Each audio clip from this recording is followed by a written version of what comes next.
जय राम, जय सिया राम, जय हो बागेश्वर धाम सरकार, जय हो हनुमान जी महाराज। नमस्कार मेरे प्रिय मित्रों, आज हम आपको एक ऐसी कहानी सुनाएंगे जो बोलने वाली बकरी और एक भगवान के भक्त की कहानी है। प्रिय दर्शकों, यह प्रसंग बहुत ही ज्ञानवर्धक और प्रेरणादायक कहानी है। तो चलिए देर न करते हुए कहानी को शुरू करते हैं। प्रिय दर्शकों, एक भगवान के भक्त थे जो भगवान की भक्ति में बहुत लीन रहते थे, भगवान का पूजा पाठ करते थे। वह भगवान का भक्त सुबह शाम नित्य जो है भगवान की भक्ति में पूजा पाठ करना, सेवा करना, उसी में ही लीन रहता था। लेकिन वह भगवान का भक्त इस संसार में रहने वाले मनुष्यों से कुछ दूरी पर जाकर पहाड़ी पर एक कुटिया बना लेता है, जहाँ पर उसके पूजा पाठ में कोई विघ्न ना हो, पूजा पाठ करने में कोई दिक्कत ना आए। वह शांति भाव में, शांति माहौल में प्रभु को याद करे, प्रभु के भक्ति में लीन रहे। इस कारण से वह जाकर एक पहाड़ी पर कुटिया बना लेता है और वहाँ पर पहाड़ी पर ही कुटिया बनाकर भगवान का भक्ति भाव करता था।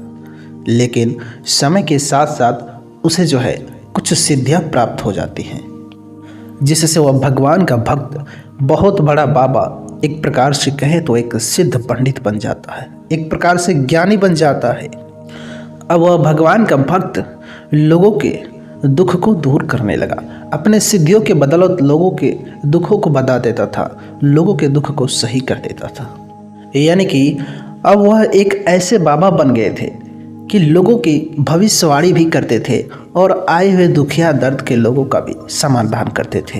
यानी कि कोई अगर दुखिया है, कोई तकलीफ में आया है, बाबा के पास आता था। वो एक सिद्ध बाबा बन गए थे, तो वो जो है उनके दुख को दूर कर देते थे।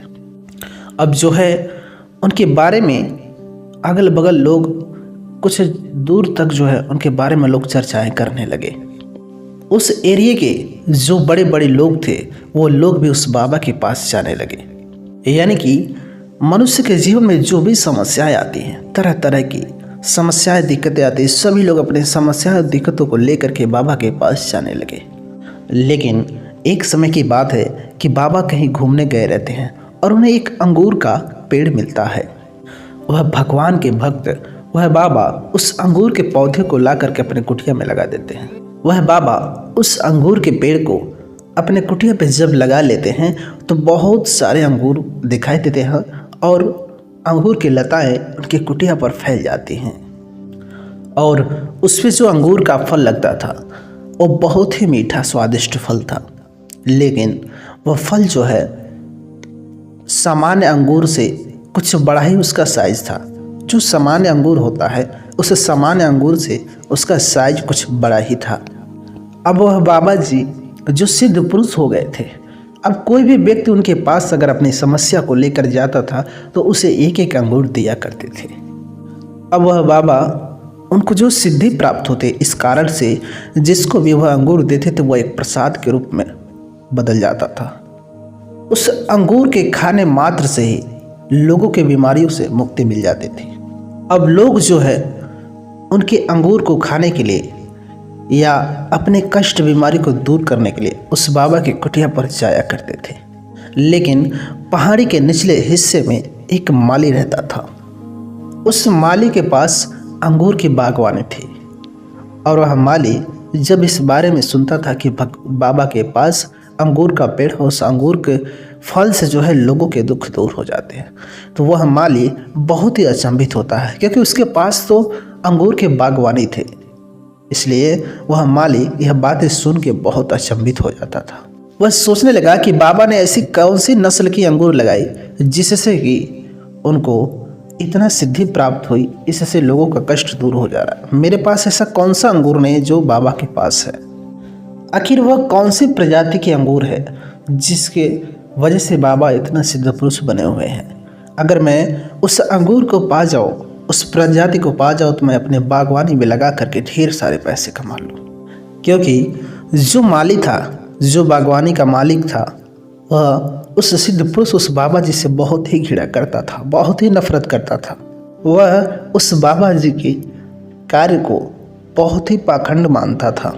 वह तो चाहता था कि जो बाबा के पास लोग जाते हैं उन्हें वह गलत साबित करना चाहता था। वह जो है बाबा को गलत साबित करने के लिए कई प्रकार की चाल भी चलता था, ताकि उस बाबा के पूजा पाठ, उस बाबा के जो लोगों को ठीक करते हैं, वो सारी चीज़ जो है ढोंग साबित हो जाए। उस माली के पास एक बकरी भी थी, जिस बकरी की बहुत बड़ी थी और बहुत ही सुंदर थी। दूध देने वाली बहुत ही बड़ी बकरी थी। दोस्तों, बकरी तो एक जानवर है, लेकिन उसका दूध बहुत स्वादिष्ट था। उसको पता नहीं था कि बकरी उसकी क्या कर सकती है। उसके घर पे एक नौकरानी भी रहती थी, लेकिन उस माली का उस नौकरानी के साथ कुछ ठीक संबंध नहीं थे। यानी कि कहा जाए, उनके साथ एक संबंध था। वह दोनों पति पत्नी की तरह संबंध भी बनाते थे। वह नौकरानी इसके घर पे काम करने आती थी, लेकिन यह माली उसके साथ कुछ अलग बर्ताव भी करने लगा। अब इस माली के दिमाग में एक खुरपाते विचार आता है। यह सोचता है कि क्यों ना इस बाबा के भक्ति को इस नौकरानी को भेज करके भक्ति भंग किया जाए। अगर किसी तरीके से इस नौकरानी को भेज करके बाबा की इज्जत को उछाला जाए तो लोगों का बाबा से ऊपर से विश्वास उठ जाएगा, और बस कुछ ऐसा उपाय किया जाए जिससे कि लोगों का बाबा जी के ऊपर से विश्वास उठ जाएगा। और ठीक उसी प्रकार से उसने नौकरानी को बुलाया और कहा कि देखो, तुम हमारे यहाँ बहुत दिनों से काम करती हो और मैं तुम्हें बहुत अच्छी तरह से जानता हूँ, और हमारे तुम्हारे बीच क्या रिश्ता है ये तुम्हें भी पता है और मुझे भी पता है। इसलिए मेरे लिए तुम एक काम कर दो। उसने कहा कि बोलिए क्या करना है। उसने कहा कि पहाड़ी के ऊंचाई वाले हिस्से पर एक बाबा जी रहते हैं, और शायद तुम उस बाबा जी को जानते भी होगे। उनके पास एक अंगूर का पेड़ है, और मुझे उस अंगूर के पेड़ में से एक लता भी चाहिए, और साथ में तुम्हें उस बाबा के ब्रह्मचर्य को बिल्कुल ही अपवित्र कर देना है। जो पाक बने हैं उन्हें तुम्हें नापाक करके आना है। उस सिद्ध पुरुष को जो है तुम्हें नापाक करके आना है। इसके बाद अगर तुम इतना मात्र कर देती हो तो तुम जो मांगोगे वो मैं तुम्हें देने के लिए तैयार हूँ। वह नौकरानी कहती है, बस इतनी सी बात है, अगर मैं इतना कर देती हूँ तो जो मैं मांगूंगी वो आप हमें देंगे। उसने कहा हाँ, मैं दूंगा। तो नौकरानी ने कहा कि मुझे आपकी वो बकरी चाहिए जो कि आपको बहुत ही प्रिय है। उसने कहा ठीक है कि तुम बकरी ले लो, लेकिन बाबा को नापाक करके आना है। और ठीक उसके बताए हुए अनुसार वह औरत उस बकरी को लेकर के पहाड़ी की ऊंचाई पर बाबा की कुटी के पास चली जाती है, उस बाबा के सिद्ध पुरुष के नापाक करने के लिए। रात्रि का समय रहता है, वहाँ पर कोई नहीं रहता है। वह बाबा बिल्कुल ही अकेले वहाँ पर रहते हैं। उसके बाद वह बाबा को जाकर आवाज़ लगाती है, और बाबा जब दरवाज़ा खोलते हैं तो कहते हैं कि बोलो क्या चाहिए तुम्हें। उस औरत ने कहा कि मुझे कुछ नहीं चाहिए, मैं रात के समय में इस बकरी को लेकर रास्ता भटक गई हूँ। कृपया करके अगर आप मुझे एक रात के लिए आश्रय दे दीजिए, अपने कुटिया में शरण दे दीजिए, आपकी अति कृपा होगी। उस स्त्री के इस वाक्य को सुनने के बाद बाबा ने कहा कि मैं किसी पराई स्त्री को अपने कुटिया में आश्रय नहीं देता हूँ। बाबा ने कहा कि आप इस बकरी को हमारे पास रख दीजिए और आप बाहर सो जाइए। उस औरत ने कहा कि बाबा मैं एक स्त्री हूँ और मुझे बाहर सोना एक खतरा लगता है, कृपया करके आप मुझे अपने कुटिया में सुला लीजिए। मैंने तो आपके बहुत नाम सुने हैं कि आप लोगों के दुख को दूर करते हैं, आप लोगों के हित में काम करते हैं, और मैं एक अबला नारी हूँ जो रात्रि के समय इस पहाड़ी में भटक गई हूँ और आप मुझे बाहर सोने के लिए कह रहे हैं। क्या आप एक अबला नारी की सहायता नहीं कर सकते? क्या आप उसे एक रात के लिए अपने कुटिया में जगह नहीं दे सकते?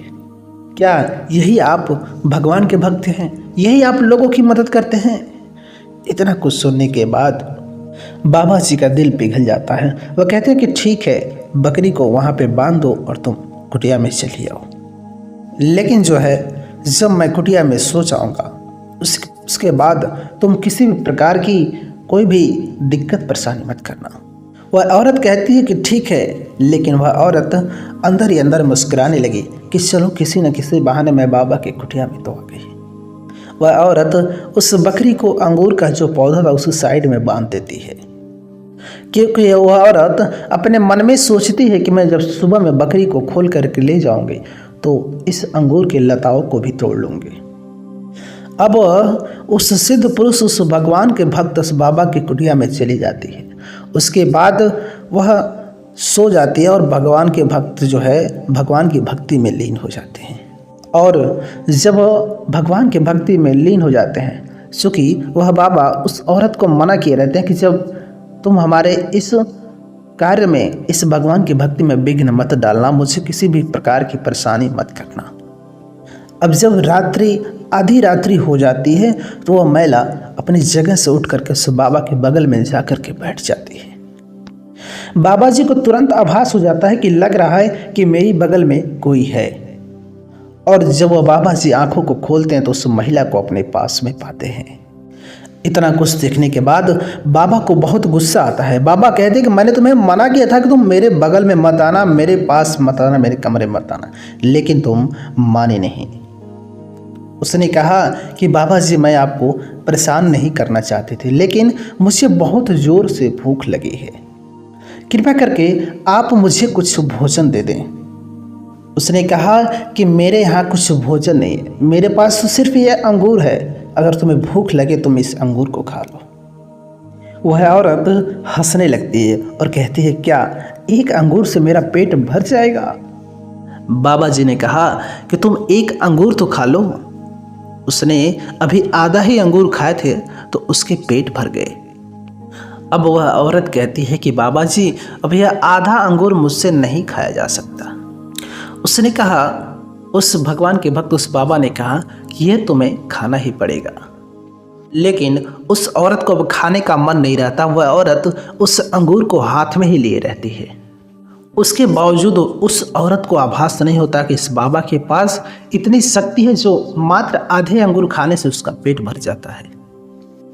उस अज्ञात औरत को बाबा की शक्ति को अभ्यास नहीं था कि इस बाबा के पास कितना सिद्धि है, इस बाबा के पास कितना तप है, कितना ज्ञान है कि जिसकी वजह से मेरे आधे अंगूर से पेट भर गए।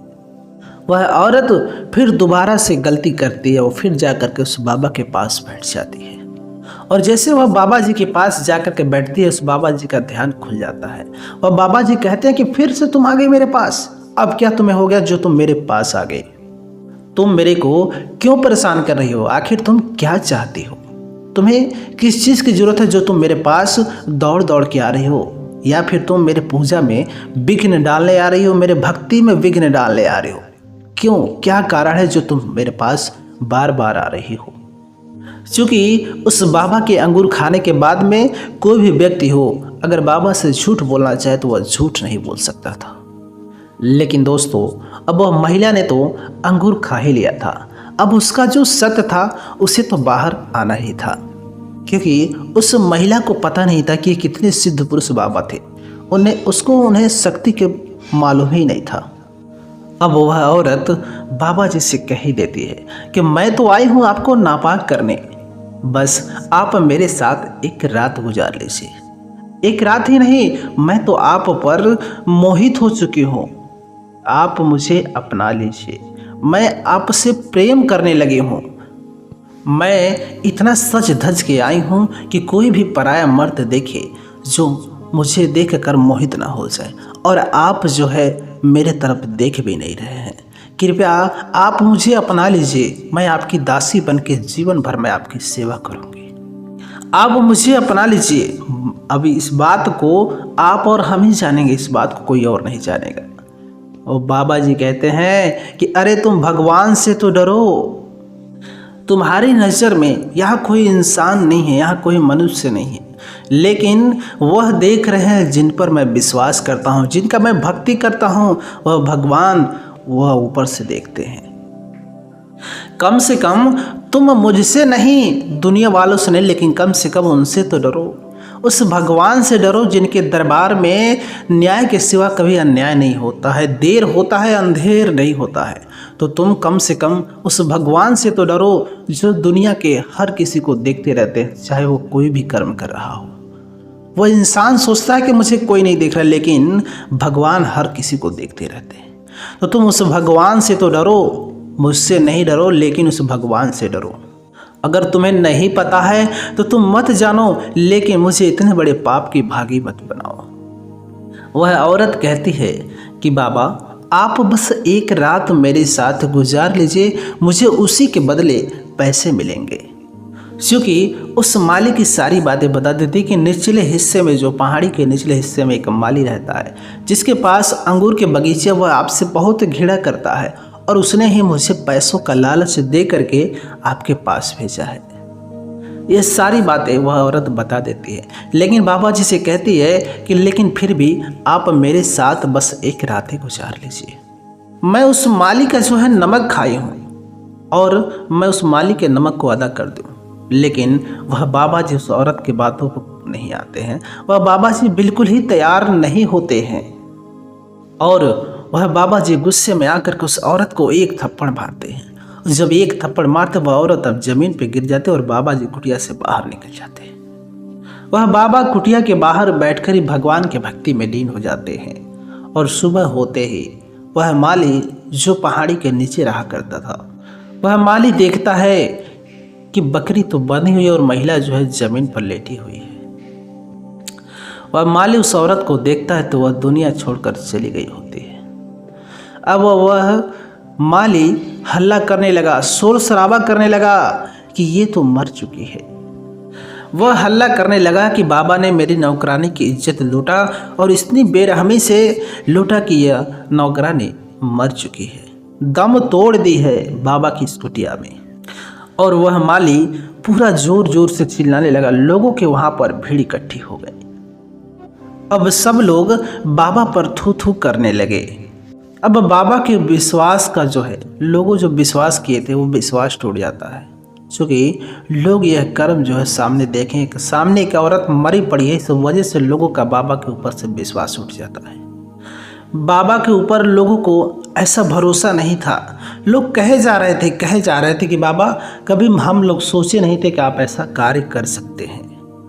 अब बाबा जी को बीच चौराहे पर ले जाया जाता है और वहाँ पर उस एरिया के जो सज्जन पुरुष होते हैं, राजा महाराजा होते हैं, जो बड़े बड़े लोग होते हैं, उन सभी लोगों को बुलाया जाता है ताकि वो सभी लोग, जो बड़े बड़े लोग बाबा जी के पास जाया करते थे, उस सभी लोगों को पता चले कि बाबा जी पाखंडी है, बाबा जी ढोंग करता है, बाबा जी पर भरोसा ना करें। कि जो बाबा जी दूसरों का सहायता करता है, दूसरों के दुख को दूर करता है, वो बाबा जी इतना नीच हरकत कर सकता है, इतना चरित्रहीन कार्य कर सकता है।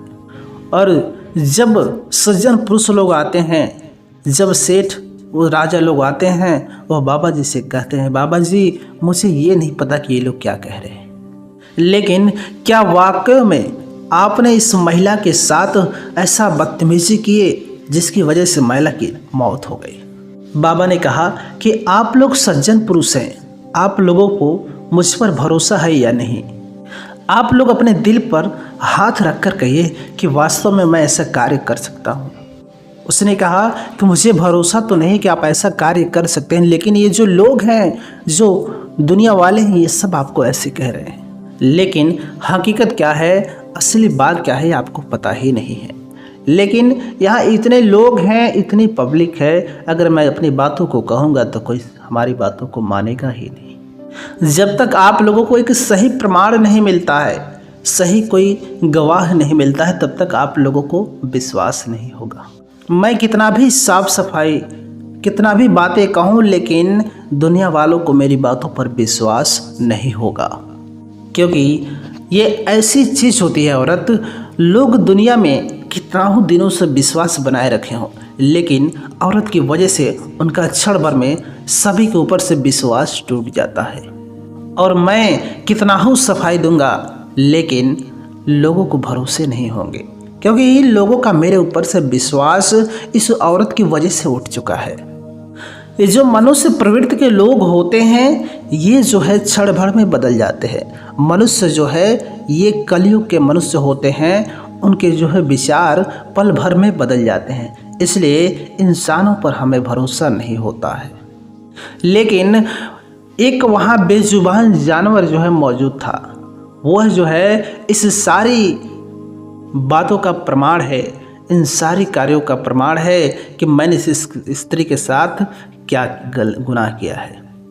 वह जो है बकरी जो है वह इस बात का प्रमाण दे सकती है कि क्या आप लोग उस बकरी की बातों को मान सकते हैं। उसके बाद गांव वाले सभी सज्जन पुरुष कहते हैं कि क्यों नहीं बाबा जी, हम लोग भरोसा ज़रूर करेंगे कि जो भी कार्य हुए सारे बातों का, सारे कार्यों का अगर बकरी गवाही देती है, बकरी प्रमाण देती है तो हम लोग क्यों नहीं मानेंगे। लेकिन सभी लोगों ने कहा कि हाँ ये तो सही है, लेकिन बकरी गवाही देगी तो देगी कैसे? क्या बकरी इंसानों जैसे बोलेगी? बाबा जी ने कहा कि ये सारी बातें, सारी परेशानियाँ आप मेरे ऊपर छोड़ दीजिए, बकरी गवाही देगी तो देगी। और इस तरीके से बाबा भगवान को स्मरण करते हैं, भगवान को सुमिरन करते हैं कि हे भगवान, मैंने तेरे बनाए हुए जात पर भरोसा किया। हे भगवान, अगर आपने इस बकरी के मुख से गवाही नहीं दिलाई तो मेरा विश्वास आपसे उठ जाएगा। मुझे ये गम नहीं कि मुझे आज गांव वाले मार देंगे, लेकिन अगर आपने इस बकरी के मुख से गवाही नहीं दिलाई तो मान के चलिए कि मेरा आपके ऊपर से विश्वास उठ जाएगा। और अगर ऐसा हो गया तो मेरे जाने के बाद में आज के बाद कोई भगवान का भक्त नहीं बनेगा, कोई भगवान पर भरोसा नहीं करेगा और न तो कोई भगवान की भक्ति में लीन होगा, न कोई भगवान का पूजा पाठ करेगा।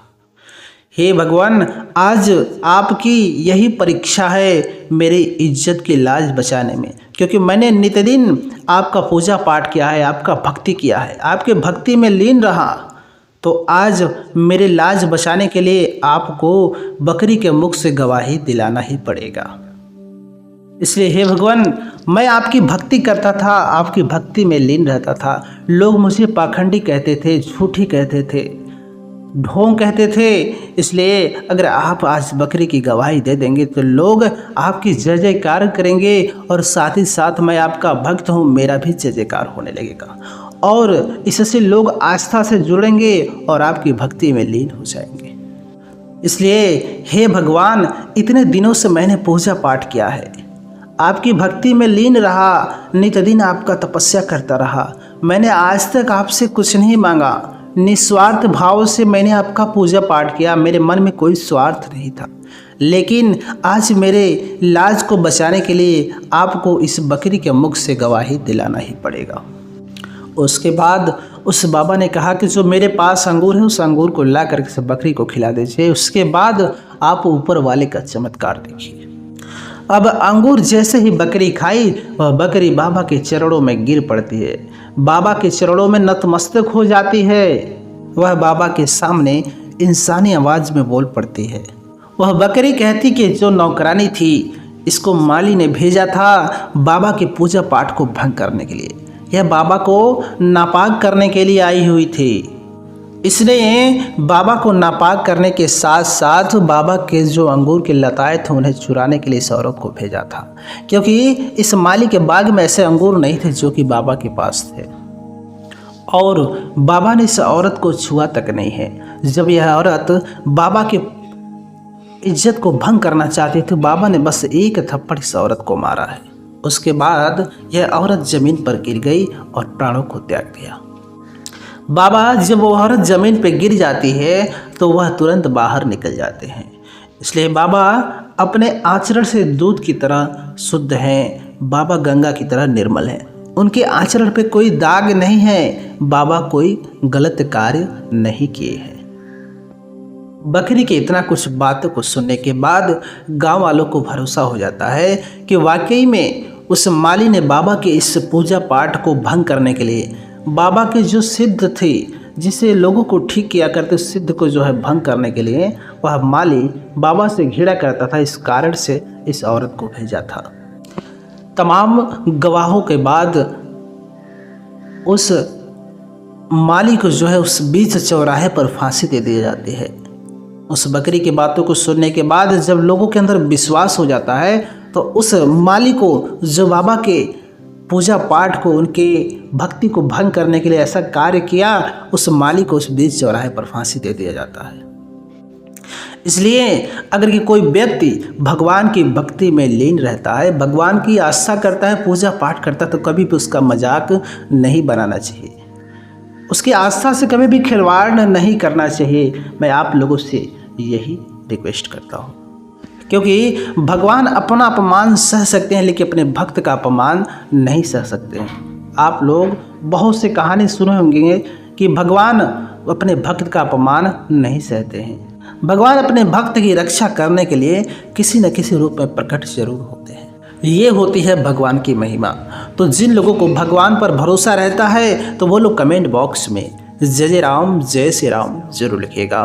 प्रिय दर्शकों, मिलता हूं आपसे एक और नई कहानी के साथ। तब तक के लिए नमस्कार, जय माता दी।